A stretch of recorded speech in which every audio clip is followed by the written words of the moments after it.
બગદાણાની બબાલનો જે પડઘો છે હવે ગુજરાતભરની અંદર પડી રહ્યો છે ને કોળી સમાજના આગેવાનોએ 15 તારીખ ને 11 વાગ્યાની આત્મવિલોપનની ચીમકી આપી હતી અને હાલ કોળી સમાજના અમુક આગેવાનો જે બગદાણાના મંદિર નજીક આત્મવિલોપન કરવા માટે પહોંચ્યા હતા તેમની પોલીસ દ્વારા અટકાયત કરવામાં આવી છે અને ત્યાં જે માહોલ છે એ ખૂબ હાલ ગરમાઈ ગયો છે। શું છે સમગ્ર વિગત જાણીએ અહેવાલમાં। જય હિન્દ, BSI ન્યૂઝ પર આપની સાથે હું છું નિધિ ગઢવી। કોળી સમાજના આગેવાનો નવનીતભાઈ બાલદિયા ઉપર કરવામાં આવેલ હુમલાને લઈને ખૂબ વેફર્યા છે।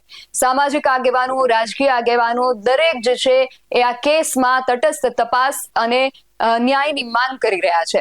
એ લોકોનું કહેવું છે કે નવનીતભાઈ બાલદિયા જે મુખ્ય આરોપીનું નામ લઈ રહ્યા છે એમને જેમના ઉપર સૌથી વધુ શંકા છે એ માયાભાઈ આહિરના પુત્ર જયરાજ આહિર ઉપર કાર્યવાહી કરવામાં આવે એવી માંગણી તેમની છે।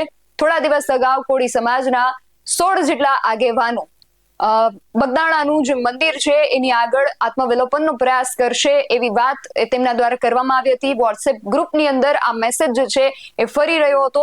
કોળી સમાજના 16 આગેવાનોએ કહ્યું હતું કે જો 14 તારીખ સુધીમાં આ કેસમાં કંઈક સામે નહીં આવે તો 15 તારીખના 11 વાગે અમે બગદાણાના મંદિરની આગળ જ આત્મવિલોપન કરીશું।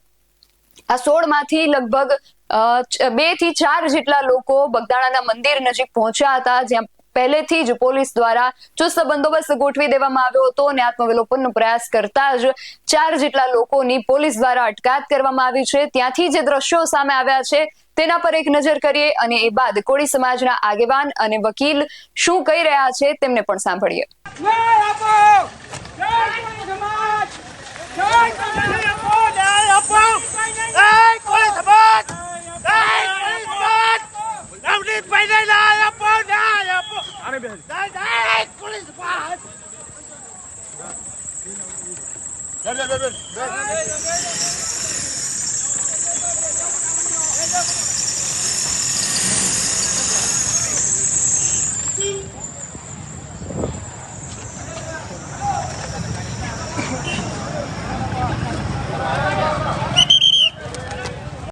જય કોળી સમાજ મિત્રો, આજરોજ બગદાણા મુકામે કોળી સમાજના યોદ્ધાઓ નવનીતભાઈને ન્યાય માટે આત્મવિલોપન કરવાના હતા ત્યારે આજે કોળી સમાજના અગ્રણીઓની ધરપકડ કરી લેવામાં આવી હતી। પોલીસ તંત્ર દ્વારા અડધી રાતે તેમની ધરપકડ કરવામાં આવી, અમુક લોકોને આગલે દિવસે ધરપકડ કરવામાં આવી। ત્યારે મારે આ પોલીસ તંત્રને કહેવું છે કે તમે આટલી મોટી સંખ્યામાં પોલીસ તંત્ર દ્વારા જ્યારે કોળી સમાજના આગેવાનોની ધરપકડ કરો છો ત્યારે આ સાચા આરોપીની ધરપકડ કેમ નથી કરતા? આજરોજ આ જો ભલે તમે ધરપકડ કરી પણ કોળી સમાજ શાંતિથી જંપવાનો નથી અને જ્યાં સુધી ન્યાય ન મળે ત્યાં સુધી લડાઈ ચાલુ રાખવાનો છે।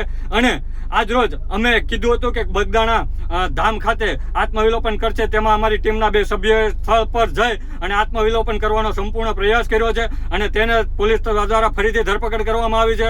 ત્યારે મારા પોલીસ તંત્રને કહેવું છે કે તમે આટલી મોટી સંખ્યામાં જ્યારે પોલીસ તંત્ર દ્વારા અમારા સમાજના આગેવાનોની ધરપકડ કરો છો તો કેમ શા માટે નવનીતભાઈના આરોપીને મુખ્ય આરોપીની ધરપકડ નથી કરતા?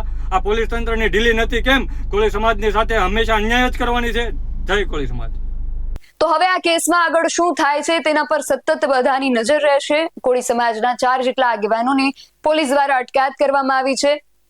16 જેટલા લોકોનું આમાં નામ હતું, તો હવે આગળ એમના ઉપર શું પગલાં લેવામાં આવે છે, એ લોકો ક્યાં છે અને શું કરે છે એવું પણ જાણવા મળી રહ્યું છે કે અમુક જે આગેવાનો છે એમની આગલા દિવસે જ અટકાયત કરી લેવામાં આવી હતી કે એમને નજરકેદ કરવામાં આવ્યા છે। ઘણા બધા સમાચારો અલગ અલગ સામે આવી રહ્યા છે, પરંતુ આગળ હવે આમાં શું થાય છે 17 તારીખે ઘણા બધા ખુલાસાઓ થઈ શકે તેવી શક્યતાઓ વર્તાઈ રહી છે। માટે હવે જોવું એ રહેશે કે આગળના સમયમાં આ સમગ્ર કેસની અંદર શું અપડેટ સામે આવે છે। તમારું આ વિષયને લઈને અને હાલ આજે પગલાં લેવામાં આવી રહ્યા છે તેને લઈને તમારું શું માનવું છે અમને કમેન્ટ કરીને ચોક્કસથી જણાવજો।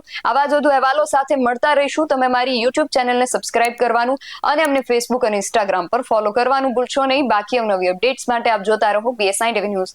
નમસ્કાર।